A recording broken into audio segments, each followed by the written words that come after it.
താതനെന്നെ വിളിച്ച് സ്നേഹത്തെ ഓർത്തിടുമ്പോൾ ലോകത്തിൻ മായയിൽ ഞാൻ മുഴുകി പാപത്തിൽ മേവിടുമ്പോൾ താതനെന്നെ വിളിച്ച് സ്നേഹം. നമുക്ക് നന്ദി സ്തോത്രം ചെയ്യാം. Miracle that she still living. ഒരു 10-15 മിനിറ്റ് ലാസ്റ്റ് ടെസ്റ്റ് മണി കേൾക്കുമ്പോൾ അതിനായിട്ട് വത്സമ ഈ സമയത്ത് ഞാൻ ക്ഷണിച്ചുകൊള്ളുന്നു. ജയത്തിന്റെ സ്തോത്രം ചെയ്യുന്നു. ഇത്ര ഒരു സമയം ഒരുക്കി തന്നതിന്റെ ഭാരവാഹികളോടും എന്നെ ഇൻട്രൊഡ്യൂസ് ചെയ്ത പ്രിയ സിസ്റ്ററിനോടുള്ള നന്ദി ഞാൻ ആദ്യം അറിയിക്കുകയാണ്. എന്റെ സാക്ഷ്യമായിട്ട് പറയുകയാണെങ്കിൽ ജീവനോടെ ഇരുന്ന് യഹോവയുടെ പ്രവൃത്തികളെ വർണ്ണിക്കുവാൻ തക്കണം. ഈ നിമിഷം വരെയും യഹോവ ഏബനാസ്ര എന്നോട് കൂടെ ഇരുന്ന് വഴി നടത്തിക്കൊണ്ടിരിക്കുന്നതാണ് എന്റെ ജീവിതത്തിന്റെ ഏറ്റവും വലിയ സാക്ഷ്യം. കഷ്ടങ്ങളോ പ്രയാസങ്ങളോ ഇല്ലാഞ്ഞിട്ടല്ല, അനവധിമായ കഷ്ടങ്ങളും പ്രയാസങ്ങളും ഒക്കെയും എന്നെ കാണിക്കപ്പെട്ടാക്കിയെങ്കിലും അതിന്റെ എല്ലാം മധ്യത്തിൽ എന്റെ ദൈവം എന്നെ നിലനിർത്തി, എന്റെ ദൈവം എന്നെ സഹായിച്ചുകൊണ്ടിരിക്കുന്ന കൃപയ്ക്കായി നന്ദിയോടെ സ്തോത്രം ചെയ്യുകയാണ്. ഞാൻ ഒരു ജ്ഞാനായ സമുദായത്തിൽ ജനിച്ചു വളർത്തപ്പെട്ടവളാണ്. ഞാൻ ഹൈസ്കൂളിലായിരുന്ന സമയത്ത് എന്റെ വീട്ടിൽ കുടുംബ പ്രാർത്ഥന നടത്തിക്കൊണ്ടിരിക്കുമ്പോൾ കർത്താവ് എന്നെ അഭിഷേകം ചെയ്തു. അന്ന് പെന്തക്കോസ് എന്താണെന്നോ അഭിഷേകം എന്താണെന്നോ ഒന്നും ഞങ്ങൾക്ക് അറിയത്തില്ല. ഞങ്ങളുടെ ദേശത്ത് ഇതിന്റെ വേലയില്ലെന്നാൽ അന്ന് പ്രാപിച്ച അഭിഷേകത്തിന്റെ ശക്തിയാണ് ഇന്നും ഈ കഷ്ടങ്ങളിൽ കൂടെയൊക്കെ പോകുമ്പോൾ എന്നെ നിലനിർത്തിക്കൊണ്ടിരിക്കുന്നു എന്നുള്ളത് എനിക്ക് ധൈര്യത്തോടെ പറയുവാൻ കഴിയും. അതിനുശേഷം എന്റെ സഹോദരി എന്റെ മാതാവിനെയും ദൈവം ഭവന പ്രാർത്ഥനയിൽ വെച്ച് അഭിഷേകം ചെയ്തു. അങ്ങനെ ആ ദേശത്ത് ഒരു വലിയ പെന്തക്കോസ്തിന്റെ വേല ആരംഭിക്കാൻ അത് കാരണമായി തീർന്നു. വീട്ടുകാരിൽ നിന്നും നാട്ടുകാരിൽ നിന്നൊക്കെ അനേകമായ നിന്ദകളും പരിഹാസങ്ങളും ഞങ്ങൾ ഏറ്റെങ്കിലും അതിനെല്ലാം മാറ്റി ദൈവം ഞങ്ങൾ എത്രത്തോളം നിലനിർത്തി ഒരു വലിയ ശുശ്രൂഷയ്ക്കായി ഒരുക്കിക്കൊണ്ടിരിക്കുന്ന സ്നേഹത്തെ നന്ദിയോടെ സ്തോത്രം ചെയ്യുകയാണ്.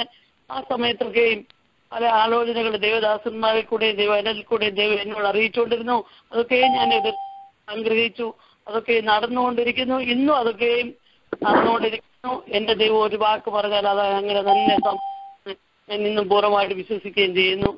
ഞാൻ കോളേജിൽ പഠിച്ചുകൊണ്ടിരുന്നപ്പോൾ ഒരു ദൈവദാസിൽ കൂടെ എന്നോട് ദൈവാത്മാവ് പറഞ്ഞു ഭവനത്തിലേക്ക് അയക്കും. അത് അവിടെ രക്ഷിക്കപ്പെടാത്തവർ കാണും. എസ്തറിനെ അയച്ചതുപോലെയാണ് അയക്കുന്നത്. അത് മാത്രം കുടുംബത്തിലുള്ളവരെല്ലാം രക്ഷയിലേക്ക് വരുമെന്ന് പറഞ്ഞു.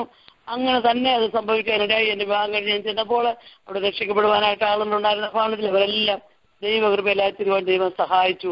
അത് മാത്രമല്ല, ഞാൻ കോളേജിൽ പഠിക്കുമ്പോൾ വേറൊരാലോചന എന്നെ അറിയിച്ചതാണ്. നിനക്ക് ഉന്നതമായ വിദ്യാഭ്യാസം നൽകും, നീ വിദേശത്ത് പോകും, എന്നാൽ ഉന്നത അവസ്ഥയിലായിരിക്കുമ്പോൾ ഞാൻ നിന്നെ ഒരു തീരാ രോഗിയാക്കും. ആ രോഗം ദോഷത്തിനല്ല, എന്റെ ദൈവത്തിന് നാമം മഹത്വം കൊടുക്കാൻ വേണ്ടി മാത്രമാണ്. അത് എന്റെ ജീവിതത്തിൽ ഇന്ന് നടന്നുകൊണ്ടിരിക്കുകയാണ്. 1980 ഞാൻ വിദ്യാഭ്യാസം എല്ലാം കഴിഞ്ഞ് എനിക്ക് വിവാഹം കഴിഞ്ഞ് ഷിക്കാഗോയിലേക്ക് കടന്നു വന്നു. 1981 ഞങ്ങൾക്ക് ഒരു പെൺപൈതൽ ജനിച്ചു. 3-4 ദിവസം കഴിഞ്ഞപ്പോൾ പെട്ടെന്ന് ലോകത്തിൽ നിന്ന് മാറ്റപ്പെട്ടു.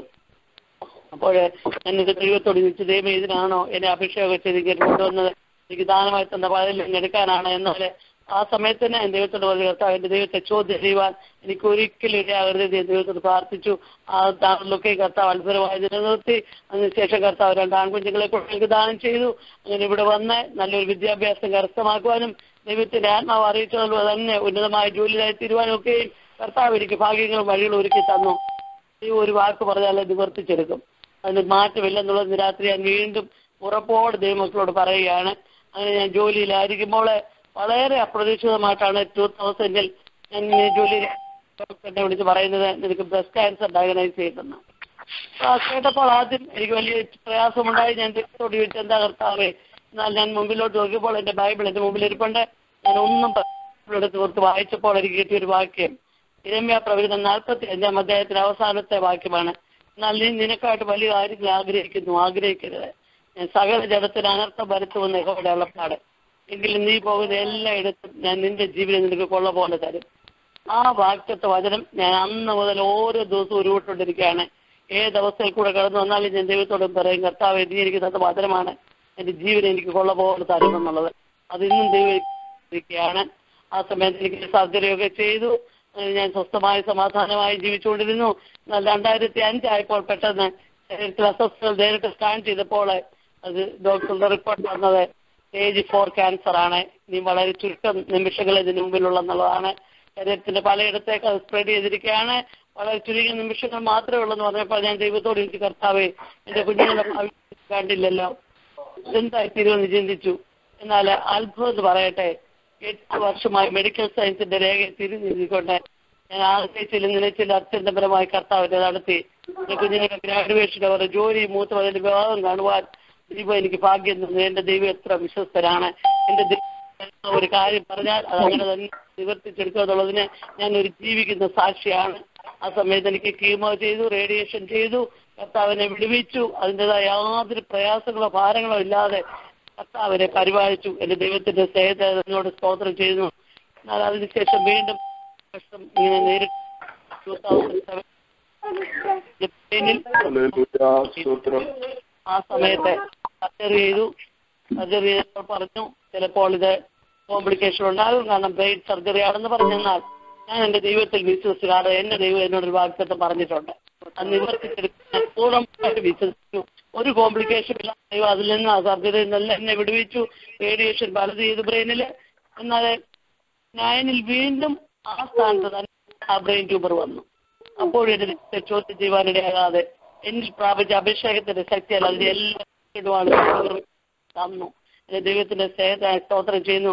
ഞാൻ പലപ്പോഴും ചിന്തിക്കാറുണ്ട്, എന്റെ ജീവിതത്തിലെ രക്തസ്രാവക്കാരി സ്ത്രീയെ പോലുള്ള ഇൻസ്റ്റന്റ് ഹീലിംഗ് അല്ല ദൈവം എനിക്ക് തന്നത്. എന്റെ ജീവിതത്തിൽ നടന്നത് യാക്കോബിനോട് പറഞ്ഞതുപോലെയാണ്. നീ വെള്ളത്തിൽ കൂടെ കടക്കുമ്പോൾ ഞാൻ നിന്നോട് കൂടെ ഇരിക്കും. നീ നദിയിൽ കൂടെ കുഴക്കുമ്പോൾ അത് നിന്നെ മുക്കിക്കളയില്ല. തീയിൽ കൂടെ നടന്നാൽ വെന്ത് പോകത്തില്ല. അഗ്നിജാലം ഇതിനെ ദഹിപ്പിക്കത്തില്ല. പല വിധത്തിലുള്ള കഷ്ടങ്ങളും പ്രയാസങ്ങളും ട്യൂമറും ബ്രെയിനിലും എല്ലാം സെയിം സ്ഥാനത്തൊക്കെ വന്നെങ്കിലും റേഡിയേഷനും തെറാപ്പിയും ഒക്കെ എടുത്തെങ്കിലും ഇതൊന്നും എന്നെ ഏശാതെ മുക്കിക്കളയാതെ എന്റെ ദൈവം എന്നെ ഇതുവരെയും നിർത്തി. അത് മറ്റൊന്നുമല്ല. എന്റെ ജീവിതത്തിൽ ഭാരവും പ്രയാസം വിടുമ്പോൾ ഞാൻ വിടുതൽ പ്രാപിക്കുന്നത് കൂട്ടായ്മ ആരാധനയിൽ മാത്രം ദൈവവചന കേൾവിയിലുമാണ്. ഏതവസ്ഥയിലും ദൈവത്തിന്റെ കടന്നു പ്രാർത്ഥിക്കുമ്പോൾ ബലപ്പെടുവാനും ശക്തിപ്പെടുവാനും കർത്താവിനെ സഹായിച്ചുകൊണ്ടിരിക്കുന്നു. 2009 വീണ്ടും ബ്രെയിൻ സർജറി ചെയ്തു. അവിടെയും ഒരു കോംപ്ലിക്കേഷൻ ഇല്ലാതെ കർത്താവിനെ പിടിവിച്ചു. പല പ്രാവശ്യം റേഡിയേഷന് കീമോതെറാപ്പി എല്ലാം ചെയ്തെന്നാൽ അതിന്റെ മധ്യത്തിന്റെ ജീവനുള്ള ദൈവത്തിന്റെ കാരണം എന്റെ ജീവിതത്തിൽ വെളിപ്പെട്ടു. ഇതിന്റെ എല്ലാം പിന്നിലെ ബലമെന്ന് പറയുന്ന അനേക ദൈവമകൾ എനിക്കൊരു പ്രാർത്ഥിച്ചു.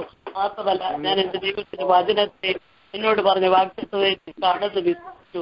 ഞാൻ ഓരോ ഇന്ന് രാത്രികാലം എന്നെ കേൾക്കുന്ന എന്റെ പ്രിയ സഹോദരങ്ങളോട് പറയട്ടെ, ആരെങ്കിലും ഏതെങ്കിലും ഇത് ക്ഷീണിച്ച ഭാരപ്പെട്ടിരിക്കുന്നുണ്ടെങ്കിൽ നിങ്ങളോട് ദൈവം ഒരു വാഗ്ദത്തം തന്നിട്ടുണ്ടെങ്കിൽ ഇന്ന് രാത്രികാലം അതിനെ മുറുകെ പിടിച്ചു, അത് വിട്ടു കളയരുത്. വാഗ്ദത്തം ചെയ്ത് വിശ്വസര നിവർത്തിച്ചെടുക്കും.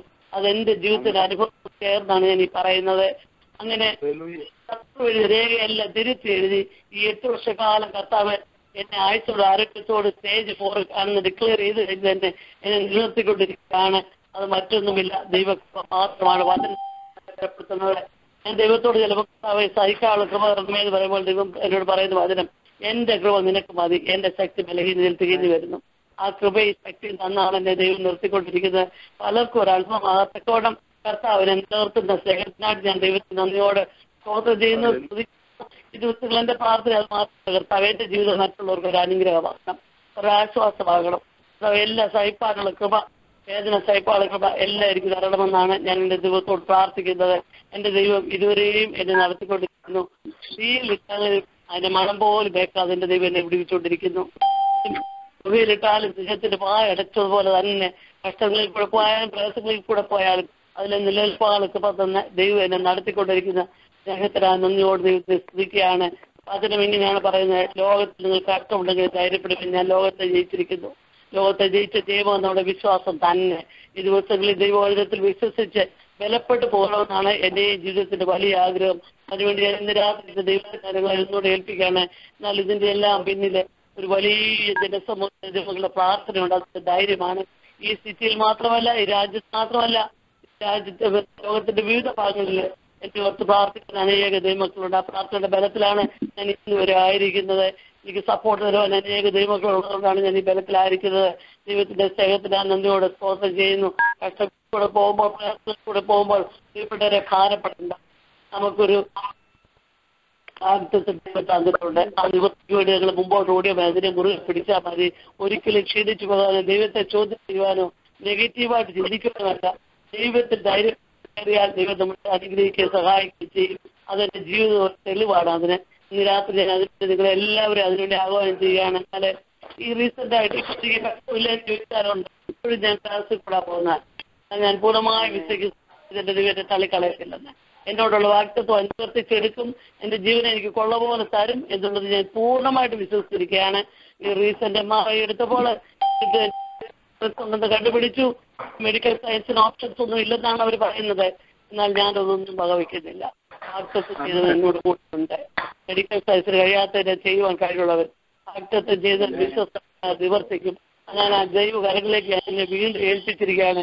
ഈ ദിവസത്തിന്റെ പ്രാർത്ഥന അത് മാത്രമാണ്. കർത്താവേ, ഒരു ആശയ്ക്ക് വഴി പറയുമ്പോൾ അവിടെയാണ് എന്റെ ദൈവം വായി തുറക്കുന്നത്. ആ അത്ഭുത പ്രവൃത്തി എന്റെ ജീവിതത്തിൽ വെളിപ്പെടുവാൻ വേണ്ടി ഞാൻ ദൈവത്തിന്റെ മുമ്പാകെ കാത്തിരിക്കുകയാണ്. എന്നെ കേൾക്കുന്ന എന്റെ പ്രിയപ്പെട്ട വിഷയങ്ങൾ എനിക്ക് വേണ്ടി പ്രാർത്ഥിക്കണം. എന്റെ ഏറ്റവും വലിയ ആഗ്രഹം ധൈര്യത്തോടെ നിലനിൽക്കണം. അനേകരെ ദൈവകൃപയിലേക്ക് നടത്തണം. അനേകരെ ക്രിസ്തുവിൽ ഉറപ്പിക്കണം. എന്റെ വിടുതൽ കണ്ട അനേകരെ ദൈവകൃപയിൽ നിലനിൽക്കണം. അതാണ് എന്റെ ഏറ്റവും വലിയ ആഗ്രഹം. അതിനായിട്ട് ഇന്ന് രാത്രിയല്ല എന്റെ വീണ്ടും ഒരു പ്രാർത്ഥിച്ചുകൊണ്ട് ദൈവങ്ങൾ ഏൽപ്പിക്കണമേ. ക്ഷീണങ്ങളും ബലഹീനതകളൊക്കെ ഉണ്ടെങ്കിൽ അതൊന്നും വകവെക്കാതെ ദൈവത്തെ തിരുവനന്തപുരം ആത്മാവിൽ ആരാധിച്ച് ഒരു കൂട്ടായ്മ പോലും മുടക്കാതെ കൂട്ടായ്മയിൽ കടന്നു പോകണമെന്നുള്ള ആഗ്രഹമാണ് എന്റെ ജീവിതത്തിന്റെ വലിയ ആഗ്രഹം. അത് ഇത് നടന്നുകൊണ്ടിരിക്കുന്നത് വീണ്ടും അങ്ങനെ തന്നെ ആയിത്തീരുവാൻ എന്റെ ദൈവങ്ങൾ ഏൽപ്പിക്കുകയാണ്. ഇതുവരെ ഈ വിദേശത്തുള്ളവരുടെ എല്ലാം പ്രാർത്ഥന എനിക്ക് വളരെ ആശ്വാസമായിരുന്നു. ഈ 2-3 വളരെ ബലഹീനമായിരിക്കുകയാണ്. എന്നാൽ അതേപ്പെടാതെ ദൈവത്തിൽ ബലപ്പെട്ട് മുന്നേറുവാനൊക്കെ വേണം. ഈ ദൈവം എന്നും എന്നേക്കും എന്റെ ദൈവം എന്റെ ജീവപര്യന്തം മുഴുവൻ നടത്താൻ ശക്തനാകിയാല് ആ ദൈവകൃപയിൽ തന്നെ മുഴുവാൻ എന്നെ ഒന്നുകൂടെ ഏൽപ്പിച്ചുകൊണ്ടും നിങ്ങൾക്ക് എല്ലാവരുടെയും പ്രാർത്ഥന അപേക്ഷിച്ചുകൊണ്ടും ഈ സമയം ഒരുക്കി അറിയിച്ചുകൊണ്ടും എന്റെ സാക്ഷ്യത്തിൽ നിന്ന് വിരമിക്കുന്നു. സ്തോത്രം സ്തോത്രം സ്തോത്രം. അനുഗ്രഹിക്കപ്പെട്ട സാക്ഷ്യം നമ്മൾ കേട്ടോണ്ടിരിക്കുകയായിരുന്നു സിസ്റ്റർ വത്സമയെ കൂടെ. ആമേൻ. Living testimony. അനേക ദൈവമക്കളുടെ പ്രാർത്ഥനയാണ് അതിന് മകളെ ഇത്രത്തോളം ദൈവം നടത്തിയത്. അതിന് ലൂക്ക് ചാപ്റ്റർ 18:1 പറയുന്നു, keep praying and don't give up. He sent his word and healed them and delivered them from all their destruction. Psalms 107:20. Devatra Viswasanana. Prayer works. Pray for one another that you may be healed. The effectual prayer of a righteous man availeth much. അനുഗ്രഹിക്കപ്പെട്ട നമ്മൾ ഞാൻ ഈ പറഞ്ഞ ഈ സമയത്ത് ഈ ഇത്രയും prayer ലൈനിൽ എത്രയോ മക്കൾ കയറിയിട്ടുണ്ടോ, ആരെങ്കിലും ഈ കഷ്ടതയിൽ കൂടെ കടന്നു പോകുന്നുണ്ടെങ്കിൽ, വേദനയിൽ കൂടെ കടന്നു പോകുന്നുണ്ടെങ്കിൽ, രോഗത്തിൽ കൂടെ കടന്നു പോകുന്നുണ്ടെങ്കിൽ ദൈവം അവരെ ഈ ടെസ്റ്റ് മണി കേട്ട് അവർക്ക് ഒരു സ്ട്രെങ്തനാകാനായിട്ടാണ് ഈ ടെസ്റ്റ് മണി ഇന്ന് പറഞ്ഞത്.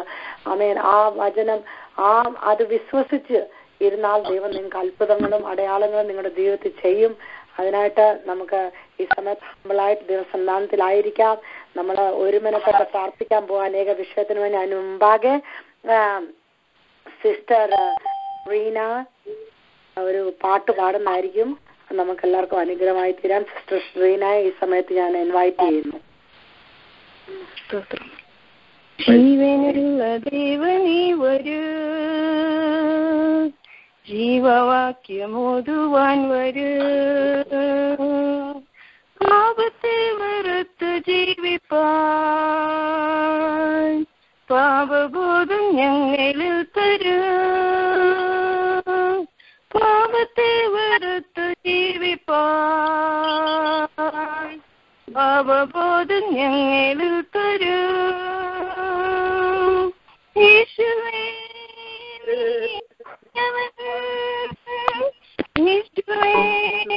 നീ പരിശുദ്ധൻ, യേശുവേ നീ നല്ലവൻ, യേശുവേ നീ വല്ലവൻ, പാപത്തെ വെറുത്ത് ജീവിപ്പാൻ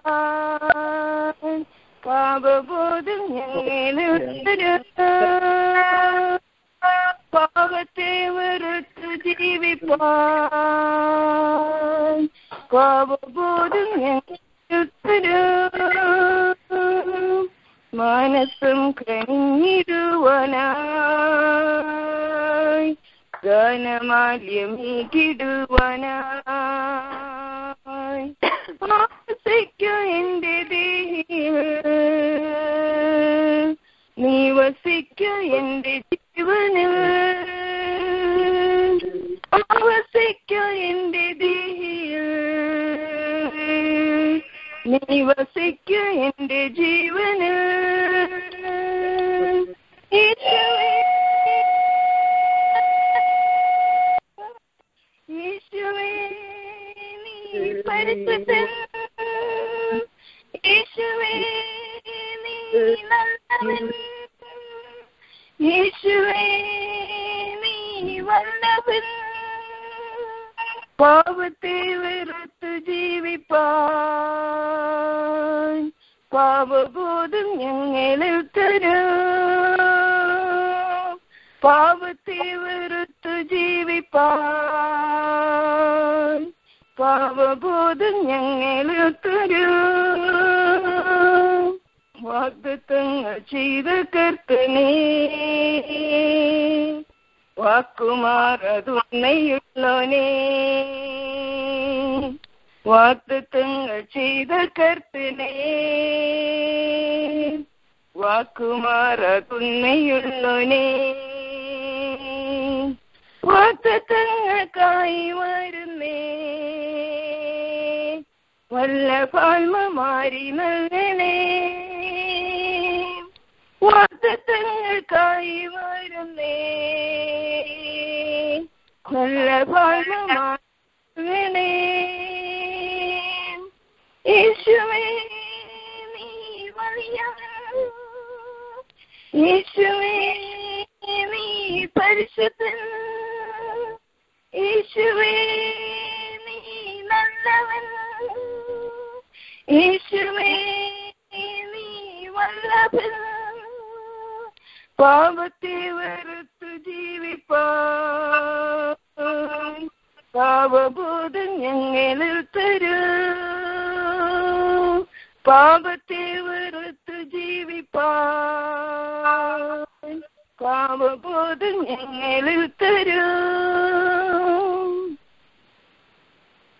പ്രൈസ് ദി ലോർഡ്. അനുഗ്രഹിക്കപ്പെട്ട പാട്ട് നമ്മൾ ഓരോരുത്തരും കേട്ടോണ്ടിരിക്കുവായിരുന്നു. Sister, God bless you. Coming days ഇനിയും ദൈവം എടുത്ത് ഉപയോഗിക്കട്ടെ. ഈ സമയത്ത് നമുക്ക് ദൈവവചനത്തിനായി നമ്മളെ തന്നെ ഒരുക്കാം.